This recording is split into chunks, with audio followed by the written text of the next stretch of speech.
tomorrow. Help me see the victory you already see. Let my faith be today what it will be tomorrow, when I've seen the victory you already see. Oh, Jesus, I believe. Oh,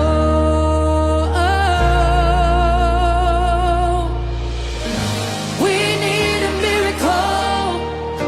You are the miracle maker, God of the impossible. There is no power greater, exceeding abundant, beyond what we could ask or think. We call on your name, Jesus.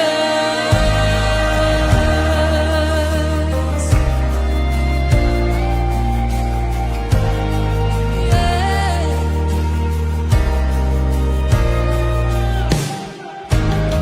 By the power of your name, and all for your glory,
po sa ating lahat.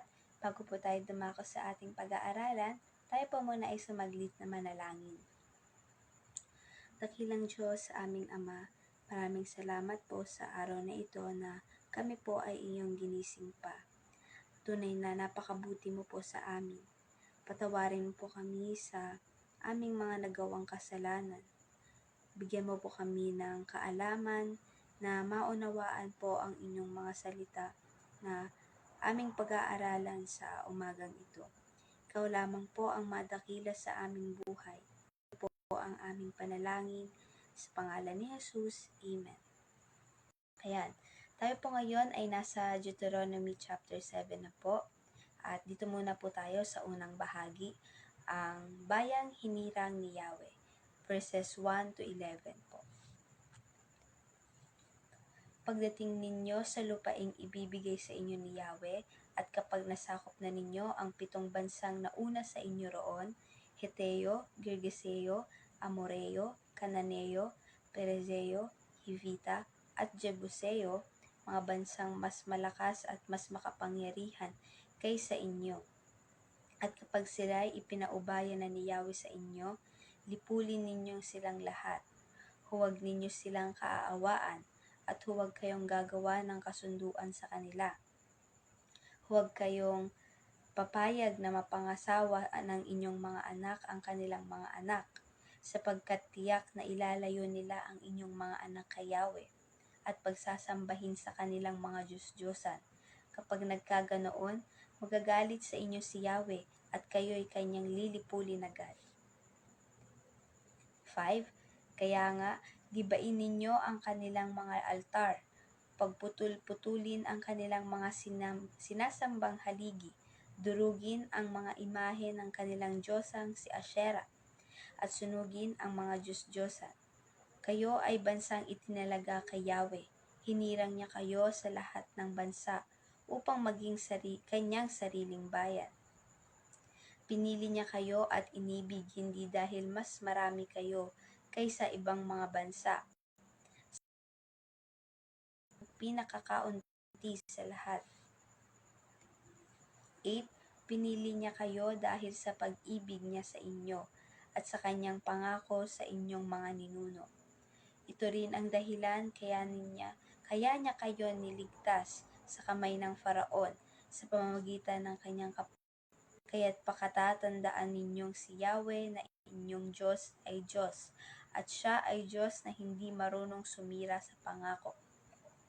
Tapat siya sa lahat ng umiibig sa Kanya at sumusunod sa Kanyang mga tuntunin. Ipinadarama niya ang Kanyang pagmamahal hanggang sa 1,000 salin lahi. 10. Subalit nililipol niya ang lahat ng namumuhi sa Kanya. Hindi makakaligtas sa Kanyang parusa ang lahat ng hindi sumusunod sa Kanya.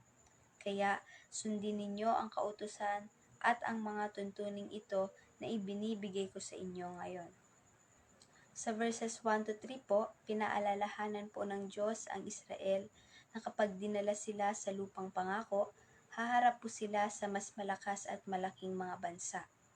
Inutusan sila na huwag pong makipag-alyansa o mag-asawa sa kanila upang maiwasan ang pagtalikod sa Diyos.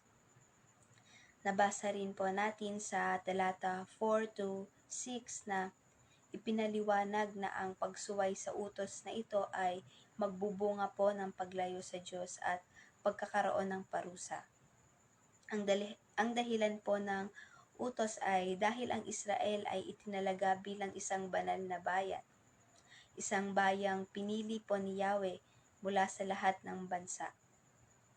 At ayon naman po sa verses 7 to 11, hindi po pinili ng Diyos ang Israel dahil sa kanilang lakas o dami, kundi dahil po sa kanyang pag-ibig at pangako sa kanilang mga ninuno.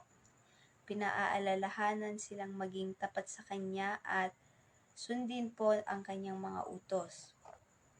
So dito po, ang Diyos pinili sa Israel bilang kanyang banal na bayan, hindi dahil nga po sa kanilang lakas, kundi dahil sa kanyang pag-ibig at katapatan sa kanya pong pangako.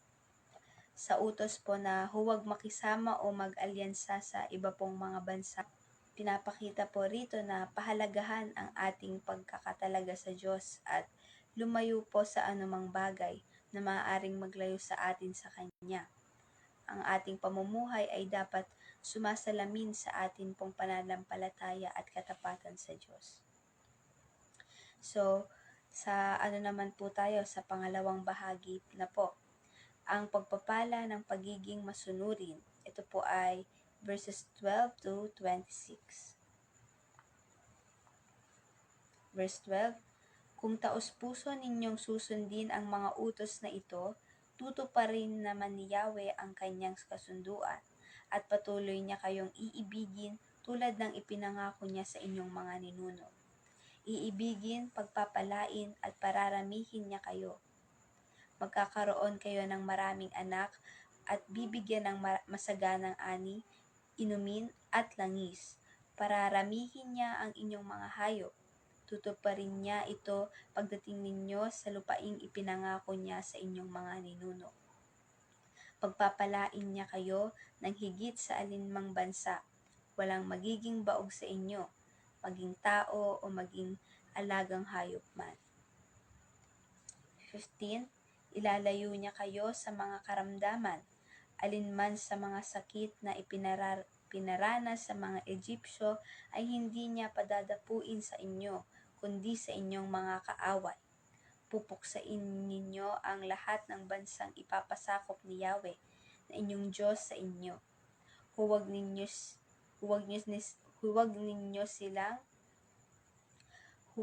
silang kaaawaan. Huwag din ninyong sasambahin ang kanilang mga Diyos-Diyosan. Iyan ang patibong na naghihintay sa inyo roon. Huwag ninyong ikabahala kung paano ninyo matatalo ang mga mas makapangyarihang bansang ito. 18. Huwag kayong matatakot sa kanila. Alalahanin ninyo ang ginawa ni Yahweh sa Faraon at sa buong Ehipto, ang malalagim na salot na kanyang ipinadala, at ang mga kababalaghang ipinakita niya nang ilabas niya kayo roon. Ganoon din ang gagawin niya sa mga taong iyan na kinatatakutan ninyo. Maliban dyan, si Yahweh na inyong Diyos ay magpapadala ng kaguluhan sa kanila hanggang sa lubusang malipol pati iyong mga nakapagtago at ang mga pugante. 21. Hindi kayo dapat matakot sa kanila, sapagkat kasama ninyo ang Diyos ninyong si Yahweh, ang dakila at makapangyarihang Diyos. Unti-unti silang lilipulin ni Yahweh. Hindi sila uubusin agad at baka hindi nyo makaya ang mababangis na hayop. Ngunit tiyak na ipapasakop sila sa inyo ni Yahweh. Sila'y lilituhin niya sa matinding takot hanggang sa lubusang malipol. 24. Ipapabihag niya sa inyo ang kanilang mga hari. Ibabaon ninyo sila sa limot. Isa man sa kanila'y walang makakatalo sa inyo hanggang sa malipol ninyo sila. Sunugin ninyo ang kanilang mga Diyos-Diyosan. Huwag ninyong pagnanasaan ang mga pilak o gintong ginamit sa mga iyon, sapagkat ito ang magiging patibong sa inyo dahil iyon ay kasuklam-suklam kay Yahweh. 26. Huwag kayong mag-uuwi ng anumang bagay na kasuklam-suklam, sapagkat iyon ang magiging dahilan ng inyong kapahamakan. Lahat ng tulad ng Diyos-Diyosan ay sinumpa, kaya dapat ituring na kasuklam-suklam. Sa verses 12 to 15 po, ang Diyos ay nangako ng pagpapala sa Israel kung susundin po nila ang kanyang mga kautusan. Ang mga pagpapalang ito po ay ang mga masaganang ani, maraming anak at proteksyon laban sa sakit. Nabasa rin po natin sa talata 16 to 20 po na pinapaalalahanan ang Israel na lubos nilang wawasakin ang mga bansang ituturo po ni Yahweh. Hindi nila dapat katakutan ang kanilang kaaway sapagkat ang Diyos po ang magdadala ng tagumpay sa pamamagitan ng kanyang kapangyarihan. At ayon naman po sa verses 21 to 26, ipinangako po ng Diyos na unti-unting Aalisin po ang mga kaaway. Dapat sirain ang mga Diyos-Diyosan at huwag pong pagnasaan ang ginto o pilak. Ang pagsunod po sa Diyos ay nagdala ng pagpapala, tulad ng masaganang ani, proteksyon at kaligtasan mula sa mga kaaway. Ipinangako rin po ng Diyos ang kanyang kapangyarihan upang magtagumpay ang Israel sa kabila ng mga hamon, kaya't hindi po nila kailangang matakot. Ang aral po dito ay nagtuturo sa atin na ang pagsunod at pagtitiwala sa Diyos ay nagbubunga ng mga biyaya. Dapat din nating iwaksi ang anumang uri ng idolatry sa ating buhay na maaaring maglayo po sa atin mula sa Diyos. Sa kabanata ring pong ito ay matututunan natin ang pagkakatalaga sa Diyos ay nangangailangan po ng pagsunod, kabanalan at pagtitiwala. Kasi sa ating panahon, dapat po tayo'y namumuhay bilang mga anak ng Diyos na tapat sa Kanya, nagtitiwala sa Kanyang kapangyarihan at umiiwas po sa anumang bagay na salungat po sa Kanyang kalooban. Nawa po ay marami po tayong natutunan mula sa tinalakay po natin ngayon. At bago po tayo magtapos ay tayo po muna ay manalangin. Dakilang Diyos, aming Ama, maraming salamat po sa araw na ito, sa inyo pong mga salita na natapos po namin na pag-aralan. Nawa po ay hindi lamang po namin ito basta napakinggan, kundi ay mayroon po kaming natutunan at sana po ay maisapamuhay din po namin ang mga ito. Salamat po sa kabutihan mo sa aming buhay. Gabayan, proteksyonan at ingatan mo po kami sa buong araw na ito. Maraming salamat po. Ito po ang aming panalangin. Amen. Maraming salamat po at God bless you all po.